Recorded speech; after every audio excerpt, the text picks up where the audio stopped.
totondi yo mokonzi na nkembo mopesi na pema mpe mobateli malamu.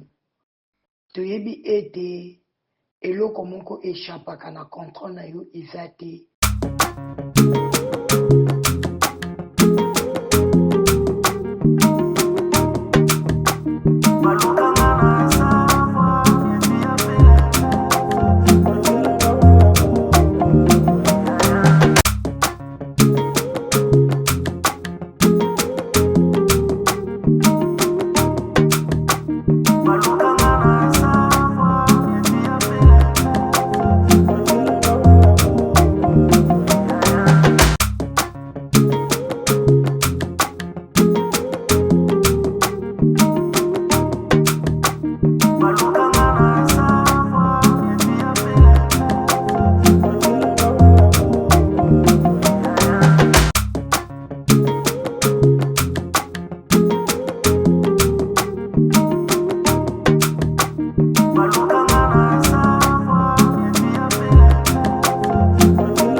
Eloko moko te ekokaki kotelemela volonté na yo.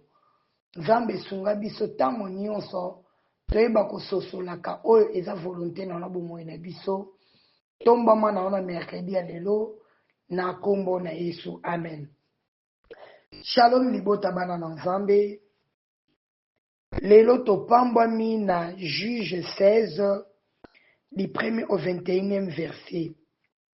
Bien-aimés dans le Seigneur, nazana ba quelques leçons nangina partager na bino banda na verset 16 si na 21. Bien-aimé na verset 16 na nazotanga, comme elle était chaque jour à les tourmenter et à l'importuner par ses instances, son âme s'impatienta à la mort. Bien-aimé dans le Seigneur, Nathalie, histoire bazolobela biso ya Samson, oyo akende kolinga Delila, une femme prostituée. Mais dans cette femme prostituée, namoni ba qualité ya malamu na prostituée oyo. C'est quoi? C'est la persévérance. La femme prostituée, Samson a conseillé à 3 reprises, mais a tika quitté. A continué à importuner jusqu'à ce que Samson ait livré la vraie vérité. Bien-aimé, serpent, animal impur, mais en lui, ton côté est bien la prudence. Alors pourquoi biso bana nzambe tozolinga ko bimisa biloko malamu te kati na biso? Cette prostituée avait la persévérance. Bien-aimé, la Bible déclare, celui qui persévérera jusqu'à la fin sera sauvé. Na comprendre que fruit ya persévérance et pesaka toujours est longue comme la prostituée. Lokola a persévéré qui azwaki victoire, Samson a ebana ko fungolela ye motema.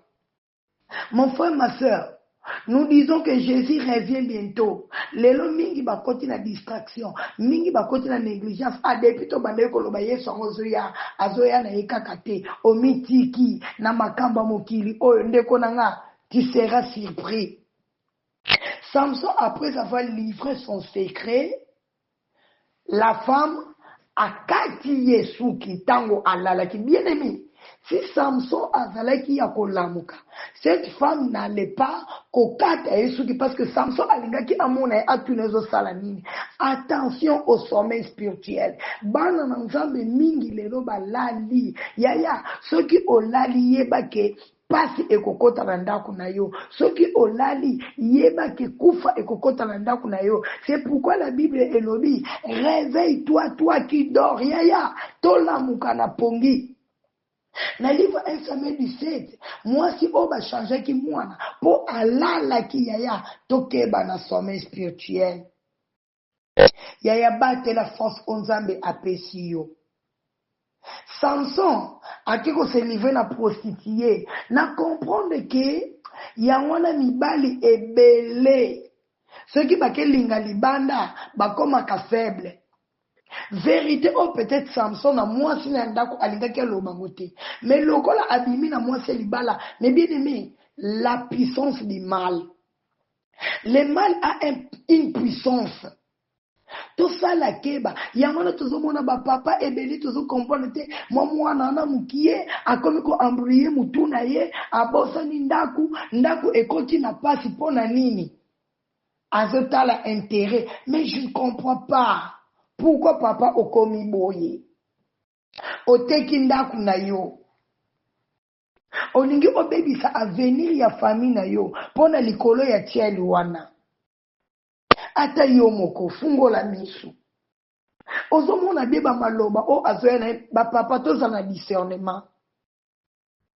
Tozala na discernement parce que ce qui ozala discernement te oko comprendre te risques ya diable. Même biso ba maman actuellement to komi ko se laisser emporter na ba prophétie matoi elinga ko yoka maloba kitoko. Miss elinga kolanda oyo ezo bien aimé, tout ce qui brille n'est pas de l'or. Tozala prudent.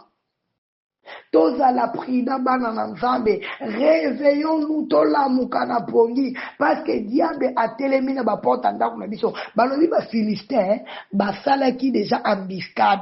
Bazale kozela occasion pour akota. La Bible déclare les diables rôdent autour de nous comme un lion rugissant, cherchant qui dévorer. Bien aimé, diable ala la kapongi te butu moi azotambola azobaluka aluka place nini vide ezali pour akota asala mabe. À l'exemple ba Philistin.